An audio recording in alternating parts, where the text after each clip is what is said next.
Los principales objetivos para la gestión, las autoridades de la ANEP se plantearon volver a traer a las aulas a más de 5.000 estudiantes, niños y adolescentes que por distintas razones habían ido abandonando los estudios. Hace un mes se anunciaron algunas medidas justamente para lograr esa meta y la semana pasada, cuando cerró la campaña de revinculación, se informó que se logró justamente revincular a más de 2.200 alumnos. Bueno, para saber cómo se hizo ese trabajo y qué evaluación se hace de esta recorrida, ya recibimos en nuestra mesa a Pablo Cayani, presidente de la Administración Nacional de Educación Pública, la ANEP.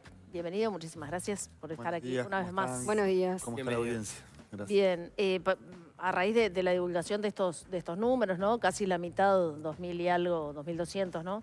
Niños que lograron revincular. Lo primero que te pregunto es si estás conforme con el número, porque, bueno, porque no es la totalidad. Y después, ¿cómo hicieron para identificar a todos esos niños y adolescentes? Lo primero es no estoy conforme hasta que no esté el último.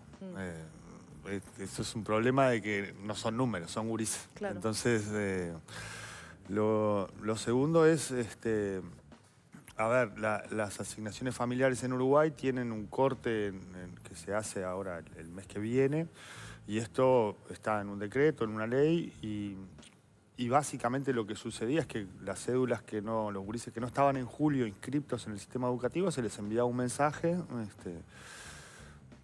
y esto es un dato que maneja BPS, es decir, de las asignaciones familiares que paga, nos pregunta, bueno, todos estos muchachos y muchachas están en el sistema educativo, y de ahí sale ese numerito de 5.200 y pico.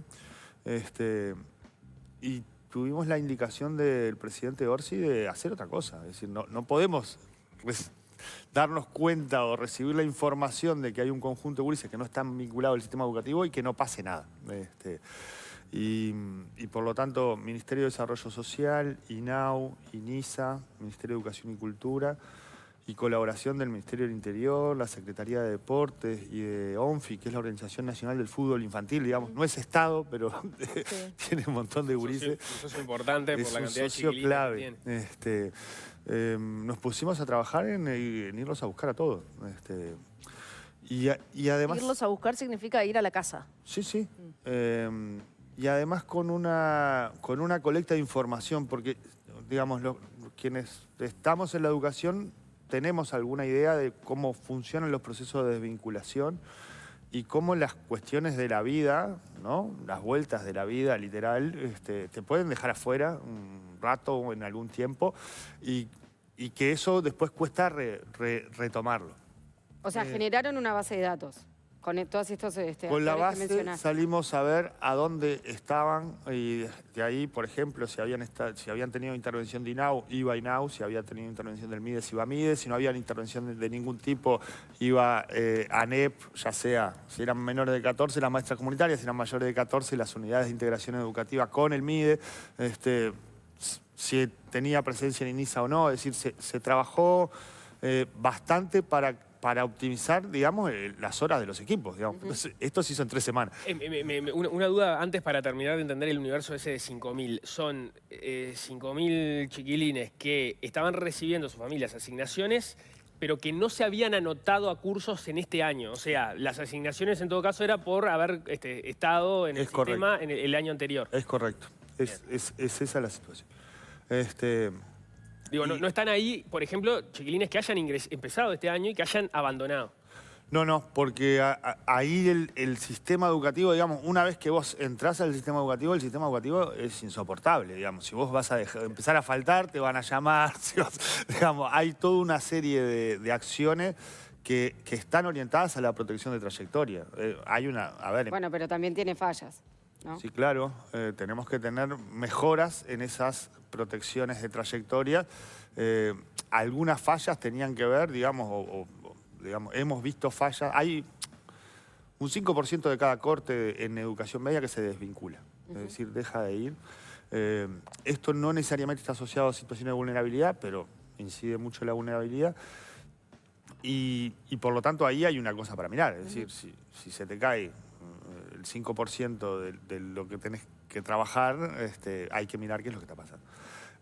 En este caso, en el operativo lo que hicimos fue articular esos datos, buscarlos y además que los equipos registraran información. Porque otra cosa que nos pasa es que no sabemos por qué no están. No sabemos si están todos enojados con la educación y no quieren ir, o si están en una situación de vulnerabilidad, o si hay otra agenda ahí que puede ser laboral o problemas de cuidado.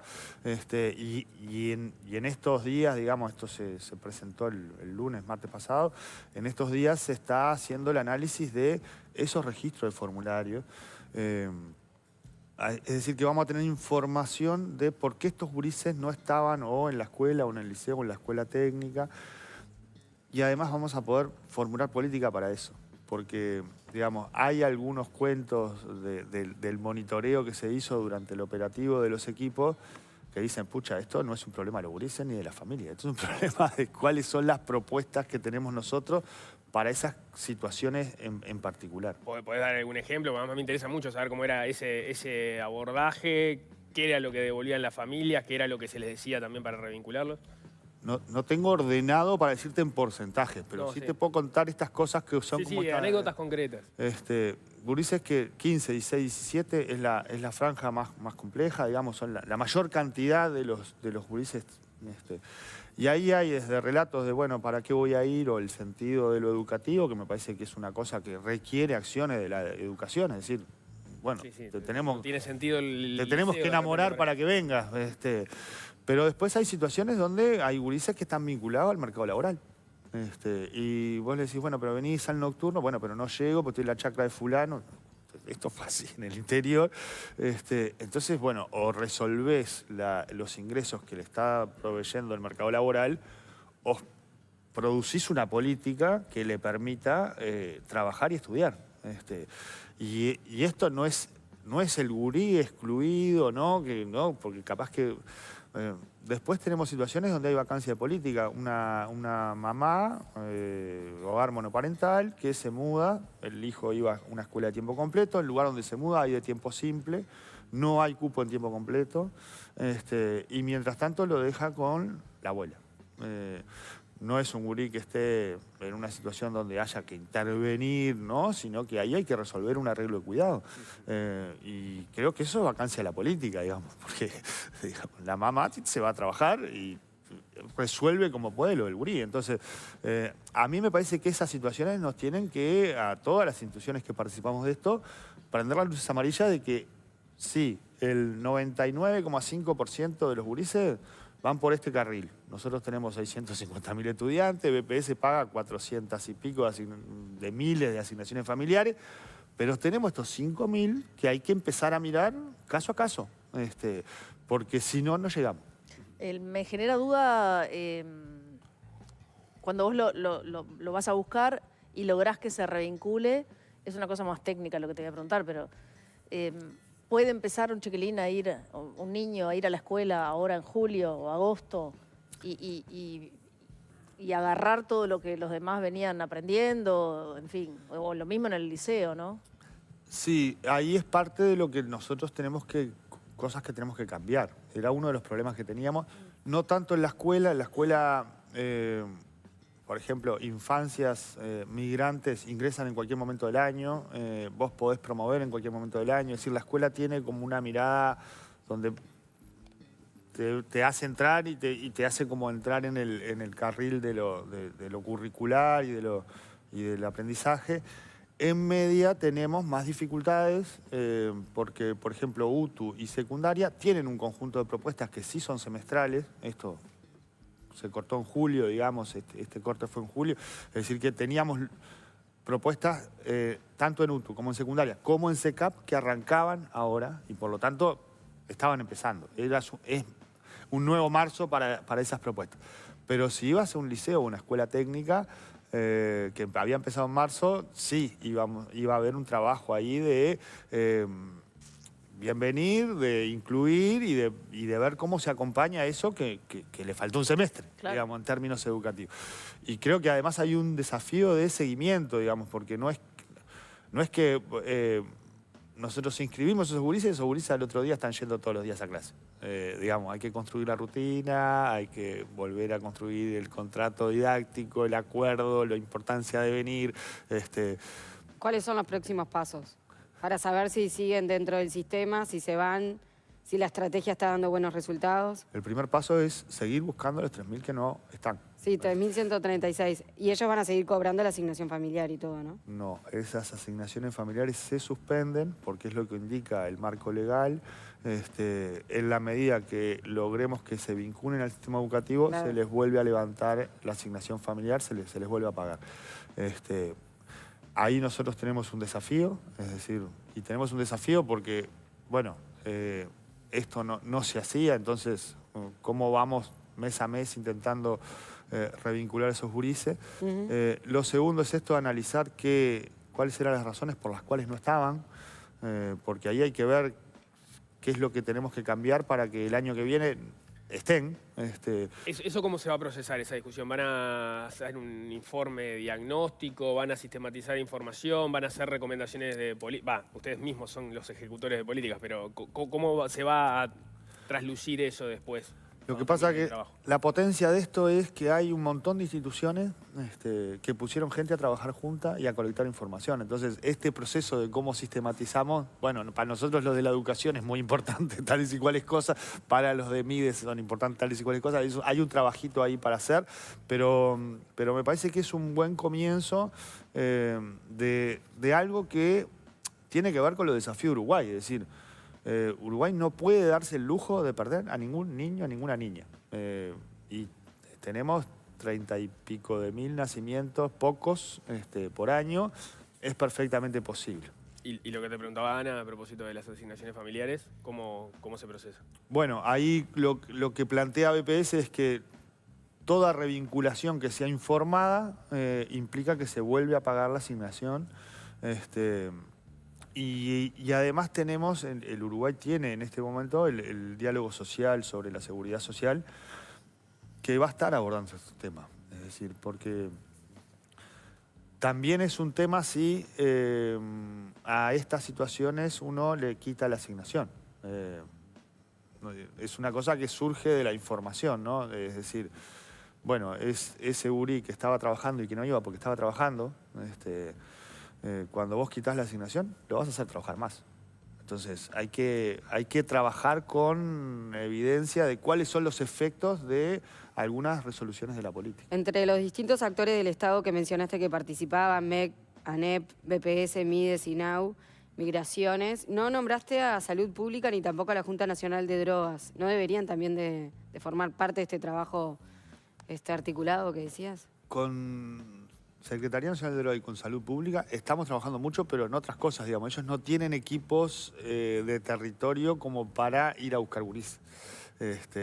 No, bueno, pero si se advierte que hay una dificultad en este sentido o que... Cuando asumimos había 200.000 gurises sin carnet del niño o de la niña o sin carnet del adolescente, y lo primero que hicimos fue hablar con la ministra Lustenberg, y la ministra Lustenberg se puso a prestador por prestador a pedir que resuelvan eso, y estamos regularizando esa situación.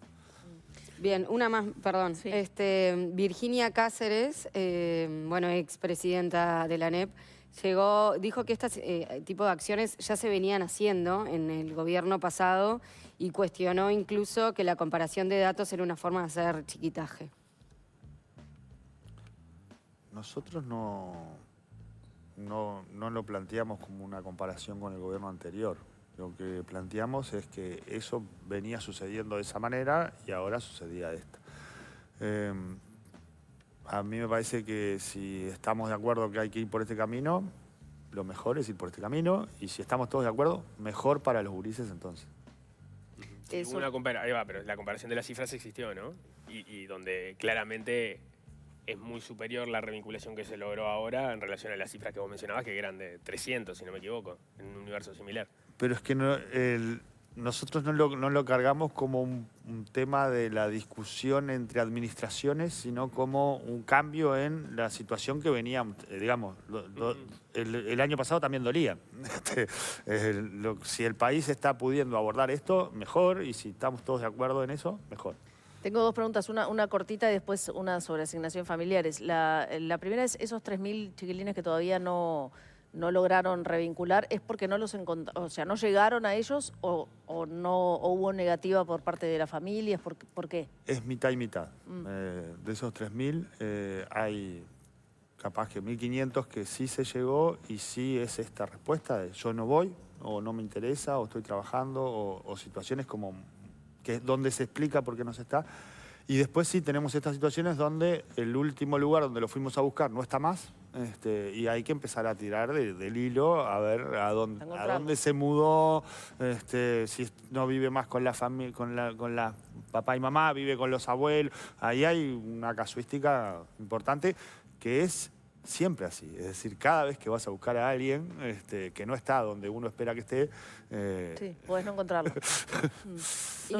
Perdón, Pau. No, sobre el tema de las asignaciones, porque vos decías esto de que va a estar en el diálogo social, distintos actores del gobierno, en general en el Frente Amplio, hay distintas visiones, pero en una época primaba la visión de que no deberían cortarse las asignaciones familiares, por esto mismo que vos estabas explicando, ¿no? Que a veces ya de una situación horrible, encima le sacás, porque aparte las asignaciones familiares son muy chiquitas, ¿no? Estamos hablando en algunos casos 600 pesos, en otros casos 1.200. 2.500. Está, por niño, bueno, en fin. La idea tuya o de la ANEP es que cambie esa política del BPS, es decir, que no se corten más las asignaciones. A ver, lo que sucede en política cualquiera es que vos tenés un conjunto de cosas que se definen por valores o por ideas y otro conjunto de cosas que la evidencia dice que es lo que está pasando. En los estudios sobre prestaciones, ¿no? Y con contraprestaciones, transferencias monetarias con contraprestaciones, la evidencia dice que terminás perjudicando al que ya está perjudicado, terminás vulnerando más a aquel que ya está vulnerado. Es decir, quienes reciben transferencias del Estado están en una situación de vulnerabilidad. Si vos le pones, bueno, pero tenés que ser de Peñarol o de Nacional o tenés que hacer tal o cual cosa, si no la haces, no lo tenés, bueno, terminás perjudicando más. Eso indican los estudios sobre esto. ¿Qué es lo que nos sucede? Asignaciones familiares en Uruguay es de la década del 40. Entonces, todos cobramos asignación familiar, todos llevamos el papel a la directora y por lo tanto a todos nos parece que lo que tiene que pasar es que si no vas, no la cobres. Y creo que ese es un debate que tiene que dar la sociedad uruguaya o cuáles son las transferencias que están asociadas a la situación de vulnerabilidad y cuáles son aquellas que pueden estimular las cuestiones educativas. Nosotros tenemos el ejemplo de lo que va a ser el sistema de becas de educación media, que realmente están orientadas a lo educativo, donde vos vas a cobrar una parte de la beca porque te inscribiste, pero vas a cobrar otra parte de la beca si vas todos los días. Bueno, ahí tenés una transferencia que tiene que ver con el acceso a un lugar donde los gurises tienen dificultad. Pero me parece que estas cuestiones que están vinculadas a la vulnerabilidad social y a los recursos que recibe la familia para comer, tendríamos que tener una decisión que esté basada en evidencia. Pero eso implicaría que un cambio de la ley. Y eso implica modificar el decreto y modificar la ley, digamos. Yo creo que esas cuestiones no están talladas en piedra. Es decir, en la medida que la sociedad uruguaya valore la evidencia que hay sobre el tema y pueda avanzar, y esto no quiere decir desescolarizar, digamos. Si lo estamos yendo a buscar a todos, no estamos por desescolarizar. No, entiendo, pero sí es verdad que había habido, si no me equivoco, la ley es de 2008, o por lo menos la última versión está en la ley de 2008, y el gobierno de Tabaré Vázquez no la aplicó, se empieza a aplicar en el gobierno de Mujica. O sea, hubo, por lo menos, gobiernos del Frente Amplio que habían tomado la decisión de no aplicar la decisión de suspender, más allá de que estaba contraviniendo lo que establecía la ley. Asignaciones familiares nace en la década del 40 con los consejos de salario. Sí, pero por eso estoy hablando de la historia más reciente con... Tiene una potencia en la ciudadanía que es fenomenal. Entonces, y cambiar eso cuesta. En las conversaciones y los intercambios que tenían con las familias y con los chiquilines cuando los iban a buscar, ¿esto era parte de la conversación? Si no se inscriben, ¿van a perder la asignación familiar?